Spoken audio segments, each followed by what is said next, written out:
है आज के कश्मीर की तस्वीर। अस्सलाम वालेकुम, मैं हूं मुनीज़े जहांगीर और आप देख रहे हैं प्रोग्राम स्पॉटलाइट। नाजरीन, हम कश्मीर के नारे तो लगाते हैं लेकिन हम में से बहुत कम कश्मीर के मसाइल से वाकिफ हैं। शायद इसकी वजह यह है कि भारतीय हुकूमत पाकिस्तानी सहाफ़ियों को मकबूजा कश्मीर तक रसाई नहीं देती। हम किसी हद तक कश्मीर के तनाज़े की पेचीदगियां आप तक ले आए हैं। हमने दावत दी है आज कश्मीर के अहम तरीन लीडर डॉक्टर फारूक अब्दुल्ला को। वो 3 दिहाइयों से जायद नेशनल कॉन्फ्रेंस के सरबराह रह चुके हैं और 4 बार वजीर आला के ओहदे पर फाइज रह चुके हैं। याद रहे, उन्होंने आज ही कहा है कि हिंदुस्तान पाकिस्तान के साथ बात करो, नहीं तो कश्मीर आपके हाथ से निकल जाएगा। इनके वालिद शेख अब्दुल्ला कश्मीर के अव्वल दर्जे के रहनुमाओं में शुमार होते हैं। लेकिन पहले नजर डालते हैं मकबूजा कश्मीर के हालात पर। मकबूजा कश्मीर में इतवार के रोज जिम्मी इंतखाब के दौरान सिक्योरिटी फोर्सेस के मुजाहिरीन पर फायरिंग से 8 अफराद जा बहक हो गए। मुजाहिरीन जिम्मी इंतखाब के खिलाफ एहतजाज कर रहे थे। कश्मीरी मुजाहमती ग्रुपों ने पुलिस के इस खूनी इकदाम पर 2 रोजा हड़ताल का ऐलान किया। जिम्मी इंतखाब में टर्न आउट की शरह सिर्फ 6.5% रही, जो कि पिछले 30 साल में सबसे कम है। जिम्मी इंतखाब में नेशनल कॉन्फ्रेंस के सदर फारूक अब्दुल्ला समेत 9 उम्मीदवार मैदान में थे। याद रहे कि पिछले हफ्ते भारतीय वजीर आजम नरेंद्र मोदी ने मकबूजा कश्मीर के दौरे के दौरान कश्मीरी नौजवानों को मुखातब करके कहा था कि कश्मीरियों को दहशतगर्दी और सियाहत में से एक को चुनना पड़ेगा।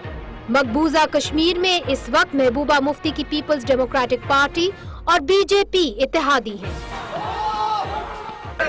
शादाब के वारिस हम क्या चाहते हैं, हम क्या चाहते हैं।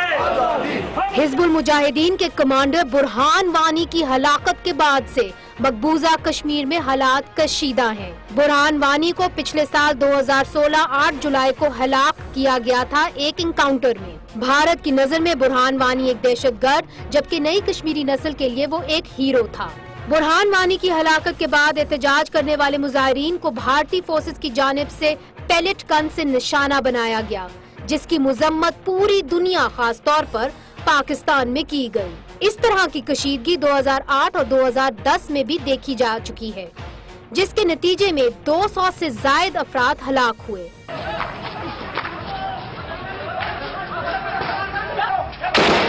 भारतीय पार्लियामेंट पर हमले के मुल्जिम अफजल गुरु को फांसी के बाद भी हालात में कशीदगी देखने में आई थी। मकबूजा कश्मीर की सियासत में नेशनल कॉन्फ्रेंस का किरदार बहुत अहम रहा है और मकबूजा कश्मीर में नेशनल कॉन्फ्रेंस की हुकूमत कई बार वजूद में आई। नेशनल कॉन्फ्रेंस के बानी शेख अब्दुल्ला मकबूजा कश्मीर के वजीर आला रहे। इनकी वफात के बाद इनके बेटे फारूक अब्दुल्ला ने पार्टी की क़ियादत संभाली। फारूक अब्दुल्ला के बेटे उमर अब्दुल्ला भी कश्मीर के वजीर आला रह चुके हैं। 1982 में फारूक अब्दुल्ला पहली बार मकबूजा कश्मीर के वजीर आला बने। वो 4 बार मकबूजा कश्मीर के वजीर आला रह चुके हैं। वो 2 बार राज्यसभा और 2 ही बार लोकसभा रुकन रह चुके हैं। वो कांग्रेस की हुकूमत में यूनियन कैबिनेट मिनिस्टर भी रह चुके हैं और कांग्रेस की मदद से कई बार वजीर आला मुंतखब हुए। फारूक अब्दुल्ला की नेशनल पार्टी भारतीय आइन में रहते हुए खुद मुख्तार रियासत की हामी है और वो लाइन ऑफ कंट्रोल को बैनुल अक़वामी बॉर्डर मानती है। इनकी हुकूमत को धांधली, करप्शन और वादी में बेरोजगारी के हवाले से तंकीद का निशाना बनाया जाता रहा है। इनकी हुकूमत के दौरान वादी में आजादी की तहरीक ने जोर पकड़ा, जिसके बाद इनकी हुकूमत को बरतरफ करके सदारती राज नाफिज कर दिया गया। हालिया पुरतशद्दुद वाक़यात के बाद फारूक अब्दुल्ला ने मीडिया से गुफ्तगू के दौरान कहा कि कश्मीर का मसला सिर्फ बातचीत में है। अगर सारी हिंदुस्तान की फौज भी आ जाएगी तब भी डिफेंड नहीं कर सकती टेररिस्ट और मिलिटेंट्स के खिलाफ। एक ही रास्ता है, और रास्ता है इनसे बातचीत करके मामला हल करना। अगर वो नहीं होगा, आज फारूक अब्दुल्ला आपके सामने बैठ के बात कर रहा है, कल नहीं होगा। कल कोई ना कोई आतंकवादी मार डाले।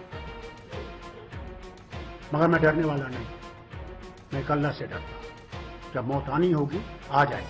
जहन्नम में जाए ये इलेक्शन जिसमें हम लोग बांटते जा रहे हैं इंसान को। मैं तो ये समझता हूं कि हर इलेक्शन जो है वो हिंदुस्तान को कमजोर करता है, मजबूत नहीं करता। हम बढ़ जाते हैं, धर्मों में बढ़ जाते हैं, फिर धर्मों के भी टुकड़े करते हैं, उनमें बढ़ जाते हैं। कांग्रेस के करीब रहने वाले कश्मीरी रहनुमा ने मोदी की कश्मीर पॉलिसी पे भरपूर तंकीद की। वो रहनुमा जो खुद मुख्तारी की बात करता रहा, अब कश्मीर पर भारत के मुजालिम देखकर इनका भी लहजा सख्त हो गया है। तो जो पत्थर फेंकने वाला है उसको टूरिज्म से कोई मतलब नहीं है, ये समझ जाए। उसको टूरिज्म से मतलब नहीं है, वो भूखे मरेगा मगर वो वतन के लिए वो पत्थर मार रहा है, ये समझने की जरूरत है। ये समझने की जरूरत है कि अगर वो अपनी जान दे रहा है तो वो टूरिज्म के लिए जान नहीं दे रहा है, वो टूरिज्म के लिए नहीं जान दे रहा, वो दे रहा है कि इस वतन का फैसला होना चाहिए जो यहाँ के लोगों को कबूल हो। इस वक्त हमारे साथ मौजूद हैं Jammu and Kashmir national conference के सरबराह जनाब फारूक अब्दुल्ला साहब। फारूक साहब, बहुत बहुत शुक्रिया हमें ज्वाइन करने का। मुझे मालूम है कि आपका वक्त इस वक्त बहुत कीमती है और कश्मीर इस वक्त एक बहरान का शिकार है। ये बताइए कि जो आज के कश्मीरी नौजवान हैं वो दिल्ली से इतने मायूस क्यों हैं? क्योंकि दो चीजें हैं। एक तो ये है कि जो माहौल बातचीत का करना था वो अभी तक हुआ नहीं। न बातचीत जो स्टेक होल्डर्स रियासत के हैं, न बातचीत इन बच्चों से हो सकी, न बातचीत पाकिस्तान से हो सकी। इसलिए वो मायूसी का शिकार हैं कि भाई हम लोगों का होगा क्या। और इसके लिए मैं समझता हूं कि हम सबको कोशिश ये करनी चाहिए कि किसी तरीके से बातचीत का माहौल बन के इस मामले का जो 70 साल से एक अटका हुआ है ये तय हो सके। फारूक साहब, सबको मालूम है कि पाकिस्तान और हिंदुस्तान के दरमियान क्यों नहीं बातचीत हो सकी, मगर क्या दिल्ली सरकार ने जो वहां पे यूथ रिप्रेजेंटेटिव हैं, उनसे बातचीत क्यों नहीं कर पाए? क्या आप लोगों से बातचीत जो है वो कामयाब क्यों नहीं हो पाई? इसकी जो मेन वजह है वो क्या है? देखिए, पार्लियामेंट्री डेलीगेशन आया था आज से करीबन 2 साल पहले। उसमें जो आए थे, जो वादे किए गए थे कि बातचीत का माहौल शुरू हो जाएगा, और आज तक उस पर कोई अमल नहीं हुई है। इसीलिए ये बेचैनी है कि वो बातचीत हो क्यों नहीं रही है। वजह क्या है कि ये नहीं चल रहा है आगे, और जब तक ये बातचीत नहीं होगी ये माहौल बदलेगा नहीं। आप समझते हैं कि माहौल तभी बदलेगा, और आप कह भी चुके हैं, जब पाकिस्तान और हिंदुस्तान मिल बैठ जाएं और वो बातचीत करें? क्या आप समझते हैं कि मोदी सरकार ने कुलभूषण यादव को लेके जो एक रवैया अख्तियार किया है, जहां पाकिस्तान को कह दिया है कि ये सोची समझी साजिश, सोची समझी कत्ल था कुलभूषण यादव का होने जा रहा है, क्या वो एक सही रवैया है? देखिए, कोई भी रवैया जो हमें बर्बादी की तरफ ले जाए वो रवैया सही नहीं है। इन्हें भी ये समझना कि टेररिज्म पाकिस्तान में खत्म हो जाएगा उसके बाद बात होगी, ये हो नहीं सकता। कि टेररिज्म रहेगा, सारी दुनिया में टेररिज्म है, पाकिस्तान और हिंदुस्तान में ही नहीं है। और अगर हम इस बात पे ठहर जाएं कि आखिरी बंदूक की गोली चल जाएगी फिर हम बात करेंगे, तब तो बात कभी होगी नहीं और ये मसला अटकता रहेगा। इसलिए कदम उठाना पड़ेगा, आज ही कदम उठाना पड़ेगा, इससे पहले कि दोनों हिंदुस्तान और पाकिस्तान एक ऐसे मोड़ पर पहुंच जाएं जो बर्बादी का मोड़ होगा। मगर फारूक साहब, ऐसा लग नहीं रहा। मोदी सरकार की इस वक्त जो एक पोजीशन है उसमें वो कोई लचक नहीं दिखा पा रहे।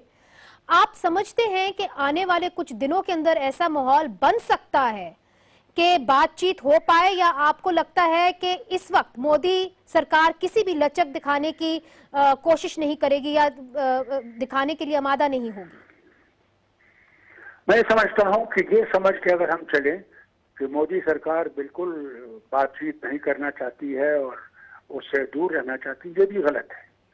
ये भी बातचीत करना चाहते हैं, मगर इनके भी कुछ मुसीबतें हैं जो इनकी जमात में हैं, उनको इन्हें पार करना पड़ेगा। अगर उन्हें इस मसले का क्या, बाकी मसलों का जो पाकिस्तान के साथ है उनका भी हल निकल आए, वो सिर्फ एक ही रास्ते से है कि दोनों मुल्कों को टेबल पे बैठ के विदाउट एनी कंडीशन कंडीशंस के बगैर बात करनी पड़ेगी। अगर हम कंडीशंस लगाए जाएंगे तो बातचीत कभी कामयाब नहीं होगी। लिहाजा हिंदुस्तान हमेशा दहशतगर्दी को मुंसलिक करता है बातचीत से।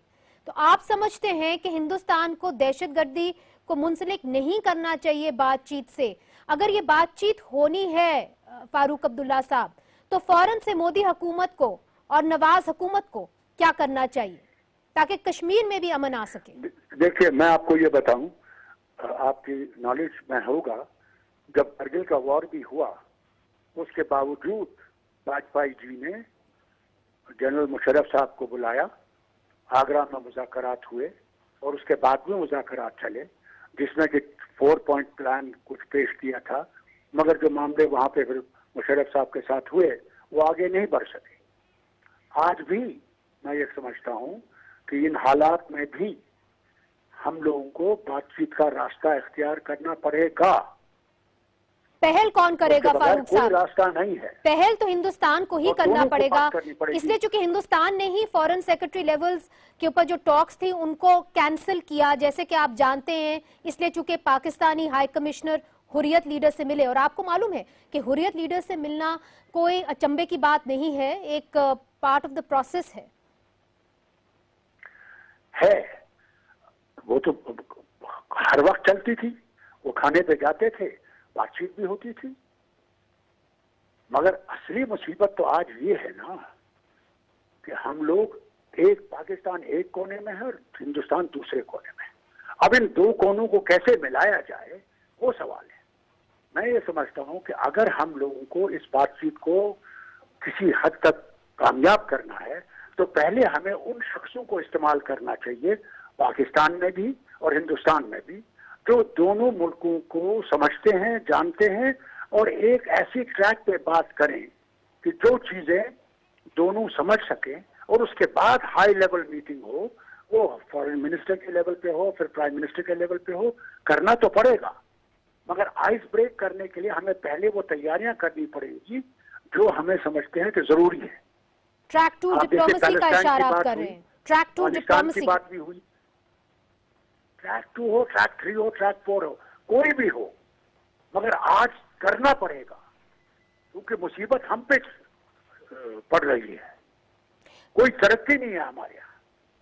कश्मीर के अंदर जो इस वक्त हालात हैं, क्या वो महबूबा और बीजेपी की जो अलायंस है उसके नतीजे में है? जी बिल्कुल है, इसमें कोई शक नहीं, सब जानते हैं, हम सब जानते हैं ये है। मगर अगर हम बड़े चीज को हल कर सकेंगे तो इंशाल्लाह ये भी हल हो जाएगा। मगर कैसे हल होगा फारूक साहब? आप महबूबा मुफ्ती को उनके वालिद साहब से अगर कंपेयर करें तो आप महबूबा मुफ्ती को कैसे देखते हैं? क्या आप समझते हैं कि मुफ्ती सईद अगर इन हालात में होते तो बेहतर तरीके से कश्मीर के हालात को सुधार सकते? देखिए, वो एक पॉलिटिशियन थे जिन्होंने कई बरस सियासत में गुजारे थे, ये तो अभी आई है, इसलिए मुफ्ती साहब का मुकाबला और बेटी का मुकाबला बहुत ही, ये जमीन आसमान का फर्क है। वो काफी मैनिपुलेशन कर सकते थे, इसे तो कोई मैनिपुलेशन ही नहीं पता क्या करना है। तो आप समझते हैं कि इस वक्त जो मोदी हुकूमत है, क्या उन्होंने कश्मीर को समझने से वो बिल्कुल फेल हो चुके हैं, नाकामयाब हो चुके हैं? क्योंकि हमने देखा कि पिछले जब से मोदी हुकूमत ने हुकूमत संभाली है तो बीफ भी बैन हो चुका, फिर आर्टिकल 370 की बार बार बात होती रही, जिसके तहत कश्मीर को स्पेशल स्टेटस दिया जाता है, जिसके तहत कश्मीर के पास वो पावर्स हैं जो किसी और के पास नहीं है, उसको रिपील करने की बार बार बात हुई। क्या आप समझते हैं कि उन्होंने जल्दी पे तेल का काम किया है? किया जरूर है, इसमें कोई शक नहीं है। 370 एक पुल है इन दो रियासत के और वतन के साथ, और बीजेपी का ये आज से नहीं, सदियों से ये प्रोग्राम रहा है कि 317 को खत्म करना है, मगर वो कर नहीं सकेंगे, वो नहीं कर सकेंगे, वो कितनी कोशिश कर ले ये उनसे हो नहीं सकेगा। ये एक माहिदा वो है जिससे ये रियासत इससे जुड़ी हुई है, और इसका कोई भी, और जब वाजपेयी जी भी थे वो भी नहीं कर सके, वो ये जानते थे कि इनकी पार्टी का ये मसवदा है मगर ये भी जानते थे कि मुल्क को अगर इकट्ठा रखना है तो ऐसी चीजों को उभारना नहीं है। ये मगर फारूक अब्दुल्ला साहब ये बताइए कि 2014 के अंदर इलेक्शन होते हैं, वहां पे 66% टर्न आउट होता है। बाय इलेक्शन अभी हुए जिसके अंदर आप भी खड़े हुए और वहां पे 6% से कम टर्न आउट हुआ है। इन 3 सालों के अंदर क्या हुआ है? आज एक कश्मीरी नौजवान का सेंटिमेंट क्या है? आखिरकार आप भी एक सियासतदान हैं और कश्मीर की नब्ज के ऊपर एक हाथ रखते हैं। आप क्या समझते हैं आज का जो कश्मीरी नौजवान है, क्या वो अलहदगी चाहता है? आपने फरमाया, देखिए आपने ये बिल्कुल सही फरमाया।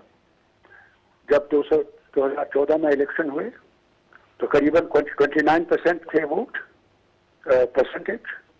इन 2 साल के अंदर आप देखिए 6% पे पहुंच गए और अनंतनाग का इलेक्शन जो है वो पोस्टपोन कर दिया। जी। खुद दिखाता है कि ये जो हुकूमत बनी पड़ी है वहां पे मिली जुली सरकार जो चल रही है वो टोटली फेल हो गई है, इसमें तो कोई शक ही नहीं। मगर आपके जो क्रिटिक्स हैं फारूक साहब, वो ये पूछेंगे आपसे कि क्या ये वोट सिर्फ महबूबा मुफ्ती के खिलाफ है और दिल्ली के खिलाफ है, क्या ये आपके खिलाफ भी नहीं है? क्योंकि आखिरकार इस इलेक्शन के अंदर आप भी तो कंटेस्ट कर रहे थे। आप देखेंगे वो मेरे साये नहीं होंगे, आप देख लीजिएगा। फिर वो वोट क्यों देते थे? अगर वो मेरे खिलाफ थे तो वो बिल्कुल ही नहीं देते। मगर जिन लोगों ने, बहुत कम लोगों ने वोट दिया है, क्या लोगों को खदशा था कि खून खराबा होगा इस वक्त से, इस वजह से नहीं निकले, या कि दिल्ली के खिलाफ वोट दिया उन्होंने? पीठ अपनी आज के नौजवान ने, कश्मीरी ने पीठ दिल्ली की तरफ कर दी। खिलाफ ही नहीं है ये, इस गलत फहमी से आप बाहर निकलिए। ये दिल्ली के खिलाफ ही नहीं है, ये जो वहां पे जबरदस्त दबाव रहा, दबाव लोगों पे रहा, निकलना नहीं चाहिए, खतरा है, मार डालेंगे, पोस्टर्स निकाले हिजबुल मुजाहिदीन के आप वोट नहीं दे सकते, खबरदार रहना। ये सब तरफ का दबाव था लोगों पे, दिल्ली का, वहां की जमात का, हर एक का दबाव था। नहीं तो अगर आजाद इलेक्शन होता तो इंशाल्लाह लोग निकलते। आप समझते हैं आजाद इलेक्शन होता तो लोग निकलते? मगर फारूक अब्दुल्ला साहब, बहुत कुछ बदल गया है इन 3 सालों के अंदर। बुरहान वानी एक कल्ट बन के कश्मीर के अंदर उभरे हैं। पाकिस्तान उनको फ्रीडम फाइटर के तौर पे देखता है, मगर जो दिल्ली की हुकूमत है वो इसको टेररिस्ट के तौर पे देखती है।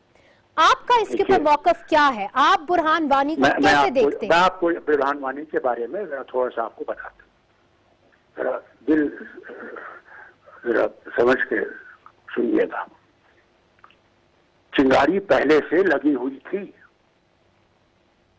ये जो वहां पे मूवमेंट चल रही थी इस हुकूमत के खिलाफ, वो बढ़ रही थी। बुरहान वानी का तो एक चिंगारी का काम हुआ उसमें, जिससे कि ये और उभर गया, इसमें कोई शक नहीं है। मैं नहीं कहता हूं कि बुरहान वानी की वजह से मरने से यह नहीं बढ़ा, ये जरूर बढ़ा। पर आपकी जमात या आप बुरहान वानी को कैसे देखते हैं? क्या वो कश्मीर का एक फ्रीडम फाइटर था जिसके दिल में ये था कि कश्मीर अलहदा होना चाहिए, या कि आप भी समझते हैं कि वो एक दहशतगर्द था? देखिए, कौन दहशतगर्द है और कौन नहीं है वो वक्त आपको बता देगा। कौन दहशतगर्द था, कौन नहीं था। सवाल इस बात का है, हम फैसला चाहते हैं या नहीं चाहते, फिर झगड़ा चाहते हैं। क्या हम चाहते हैं कि हम लोग बचें? और जब बमबारी होती है तो कश्मीरी यहाँ भी मरता है और कश्मीरी जो आपके साथ है वो भी मरता है। मरते तो हम ही हैं दोनों साइड पे, तो कब तक हम मरते जाएंगे?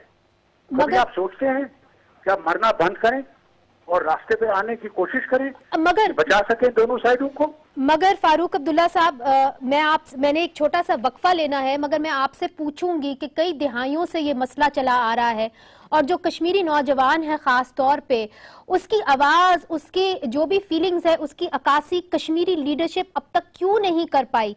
क्या इसी वजह से नहीं कर पाई चूंकि वो इस बात का तायुन ही नहीं कर पाए कि फ्रीडम फाइटर कौन है, दहशतगर्द कौन है, और आखिरकार जो कश्मीरी कौम है वो इकट्ठा होके, यकजा होके चाहती क्या है? ये सवाल मैं आपसे करूंगी वक्फे के बाद।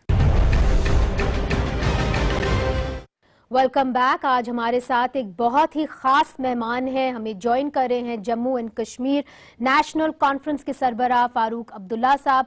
फारूक साहब, ब्रेक से पहले मैंने आपके सामने एक सवाल रखा था कि कई दिहाइयों से कश्मीर जल रहा है, कश्मीरियों की अपनी आवाज है, वो या अलहदगी चाहते हैं या कहीं जम होना चाहते हैं, मगर बहुत सारे कश्मीरी चाहते हैं कि वो आजाद हो जाएं। क्या वजह है कि अब तक उन सारे कश्मीरियों में की जो अक्कासी है वो सही मायने में आपकी लीडरशिप नहीं कर पाई, चाहे वो आपकी जमात हो जाए, चाहे वो JKLF हो जाए, चाहे वो हुर्रियत हो जाए? सबसे बड़ी बात यह है कि हमने पहले इकट्ठे हो जाना है, एक मजबूत आवाज बनानी है, और मेरे ख्याल से उससे पाकिस्तान और हिंदुस्तान दोनों हिल जाएंगे और वो टेबल पे आ जाएंगे। ये हमें करना पड़ेगा। मगर सर वो आप कैसे करेंगे? आपकी अपनी एक साउंड बाइट हमारे पास मौजूद है कि आप धड़ों में बच चुके हैं। करना पड़ेगा, there is no other way. But do you have a plan sir? पहले ही वो हाथ खड़े कर दे, और मैं डॉक्टर हूँ, अगर डॉक्टर पहले ही हाथ खड़ा कर दिया और कहे कि ये मरीज बच नहीं सकता है तो वो तो मर ही जाएगा। मगर एक डॉक्टर के पास एक बीमारी का हल भी तो होता है ना फारूक साहब, आपके पास क्या ऐसा हल है जो पहले नहीं आप दे सके? हल आएगा इंशाल्लाह। पर इस वक्त कोई ऐसी पाइपलाइन के अंदर कोई प्लान नहीं है जिसके तहत जो मुख्तलिफ कश्मीरी लीडरशिप घरों में बटी है वो इकट्ठी हो जाए? कई पाइपलाइन ऐसी होती हैं जो बताई नहीं जाती हैं, जो नीचे चलती जाती है। ठीक, और इंशाल्लाह मुझे उम्मीद है कि वो पाइपलाइन काम कर रही है। आप जब पाकिस्तान की तरफ देखते हैं और नवाज शरीफ साहब की हुकूमत की तरफ देखते हैं और उसको कंपेयर करते हैं मुशर्रफ साहब की हुकूमत की तरफ, जिस तरीके से कश्मीर का अप्रोच रहा है नवाज शरीफ साहब की हुकूमत के, उसको आप कैसे देखते हैं? बहुत अच्छा अप्रोच है। हम तो समझते हैं कि वो भी बातचीत चाहते हैं, वो लड़ाई की तरफ नहीं जाते। अच्छी बात है। हमेशा जब बातचीत की है तो हुर्रियत से की है। आपको लगता है कि शायद गलती हो गई है कि उनको मेन स्ट्रीम पॉलिटिकल पार्टीज जैसे कि आपकी पार्टी थी उससे भी बात करनी चाहिए थी और करनी चाहिए आगे जाके? करनी चाहिए, ऑल स्टेक होल्डर से बात करनी चाहिए। जब तक वो ऑल स्टेक होल्डर से बात नहीं करेंगे तब तक बात बनेगी नहीं। हम दिल्ली को भी कहते हैं कि सबसे बात करो, वो हुर्रियत हो, वो दूसरे मेन स्ट्रीम पॉलिटिशियंस हो, सबसे बात करके ही हल निकलेगा। आप किसी को बॉक्स में बंद तो करके तो बातचीत नहीं कर सकते ना, वो चलेगी नहीं। फारूक साहब, आज जब आप कश्मीरी नौजवान को देखते हैं तो आप श्रीनगर में बैठे हुए हैं, हमें तो वहां तक रसाई नहीं है। बहुत सारे लोग उनकी बात करते हैं। आप लोग को भी रसाई हो जाएगी, घबराइए मत। इंशाल्लाह, अल्लाह करे कि ऐसा हो।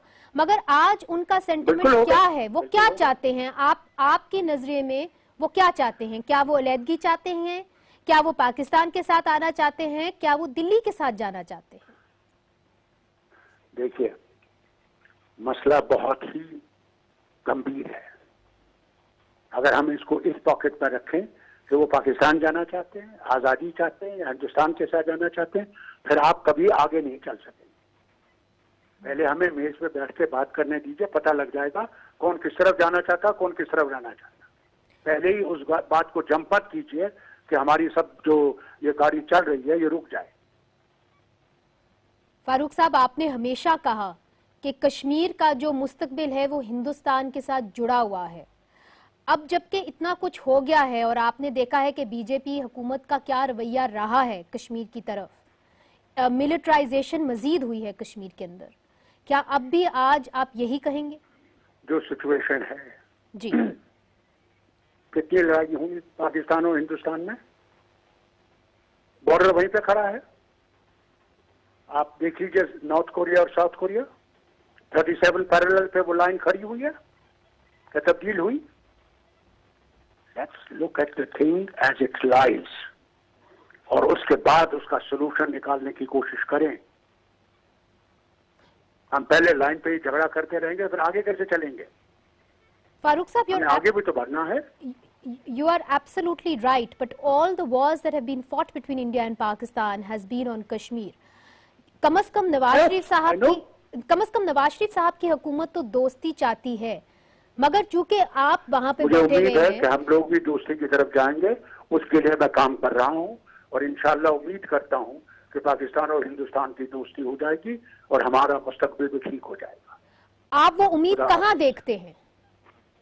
मैं बहुत उम्मीदें देखता हूँ इंशाअल्लाह। आप उस पर रहिए और उम्मीदें में फिर से जब मुझसे बात करेंगी आप देखेंगे कि जो मैंने उम्मीद आपके सामने जाहिर की है वो आगे चल रही है। फारूक अब्दुल्ला साहब, बहुत बहुत शुक्रिया हमें ज्वाइन करने का, और आपका जो बयान है कि हिंदुस्तान पाकिस्तान के साथ बात करो नहीं तो कश्मीर हाथ से निकल जाएगा।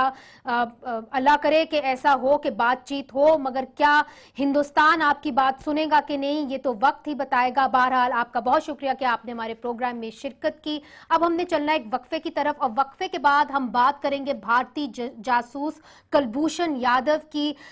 भारतीय वजीर खारजा सुषमा स्वराज ने कहा है कि भारत किसी भी हद तक जाएगा कुलभूषण यादव को बचाने के लिए। इसके बाद जो हिंदुस्तान और पाकिस्तान के ताल्लुकात हैं वो मजीद बिगड़ गए हैं, और ये क्या रुख इख्तियार करेंगे हम पूछेंगे फॉरेन अफेयर्स कमेटी की जो चेयरपर्सन हैं इस वक्त अवैस लगारी से।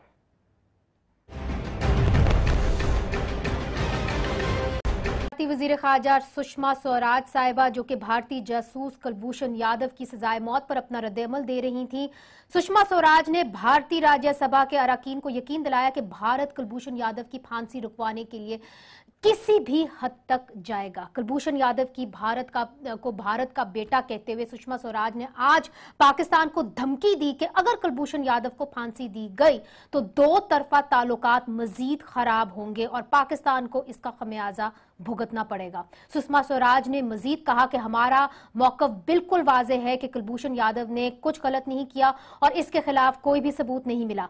जब इनसे पूछा गया कि भारत कुलभूषण यादव की सजा के खिलाफ पाकिस्तानी सुप्रीम कोर्ट से रजू करेगा तो इन्होंने जवाब दिया कि हम इससे भी आगे जाएंगे और पाकिस्तानी सदर ममनून हुसैन साहब से बात करेंगे।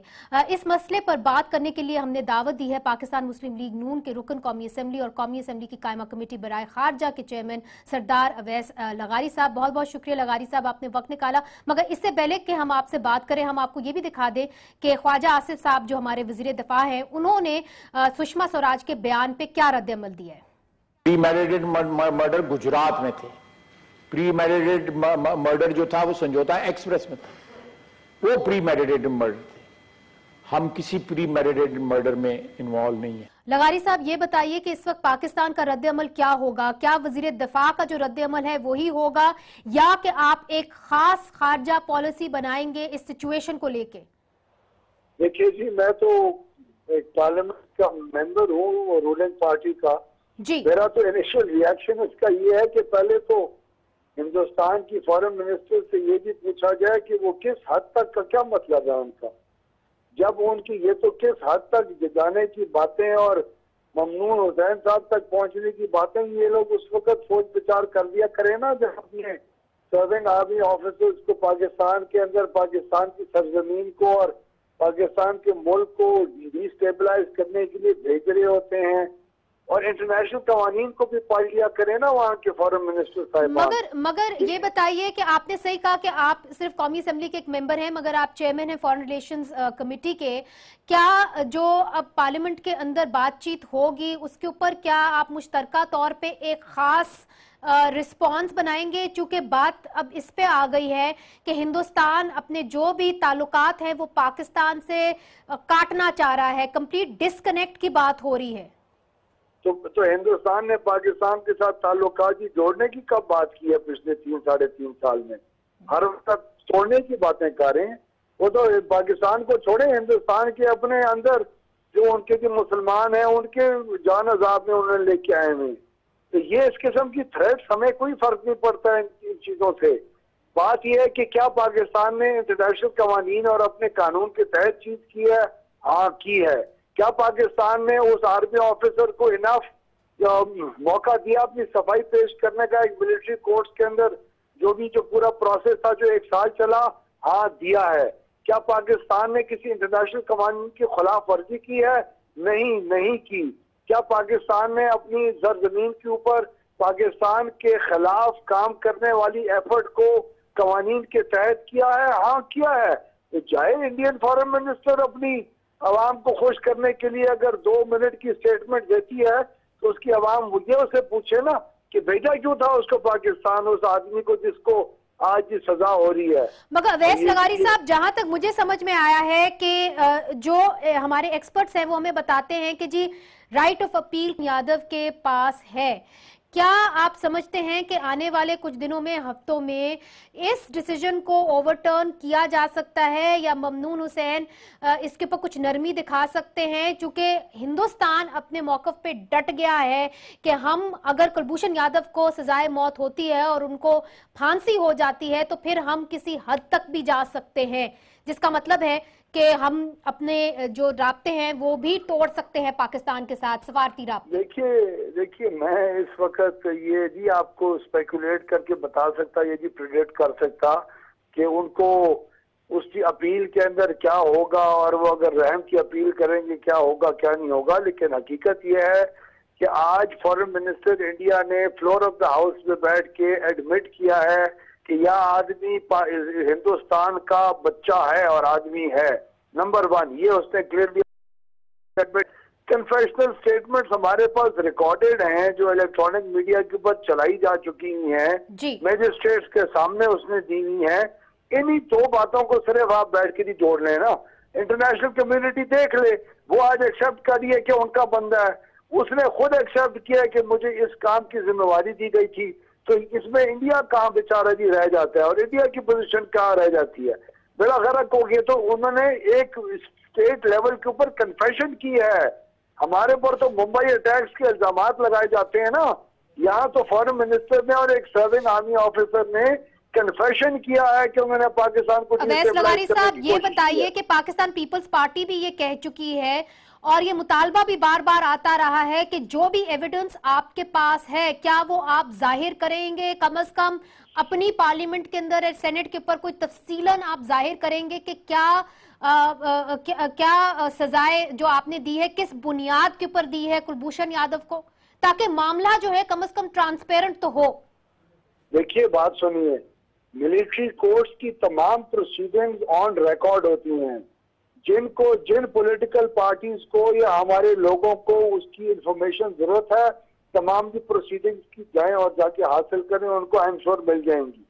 दूसरी बात मैं आपको कहूँ, उस आदमी की कन्फेशनल जो स्टेटमेंट्स हैं वो मैजिस्ट्रेट के सामने पेश हो चुकी हुई हैं। मार्च 2016 के अंदर जब उसको पकड़ा गया था, उसके 2-3 महीने के अंदर अंदर उसकी कन्फेशनल स्टेटमेंट्स आ गई थी। यूनाइटेड नेशंस को भी इन चीजों के डोजियर के फॉर्म के अंदर उनको भी बहुत सारा मवाद दिया जा चुका हुआ है। अवैस लगारी साहब, आपके आने से पहले हमारे साथ फारूक अब्दुल्ला साहब प्रोग्राम के ऊपर थे और उन्होंने कहा कि अगर पाकिस्तान और हिंदुस्तान चाहता है कि कश्मीर में अमन आए तो उनको बातचीत करने की जरूरत है। आने वाले कुछ हफ्तों में, महीनों में आपको लगता है कि राह हमवार हो सकती है मुज़ाकरात के लिए? ये आप वो फारूक अब्दुल्ला की स्टेटमेंट की बात कर रही हैं? जी, उन्होंने स्टेट किया है। उन्होंने कहा है कि आपको सबसे पहले APHC और कश्मीरियों से बात करनी पड़ेगी और पाकिस्तान से भी बात करनी होगी।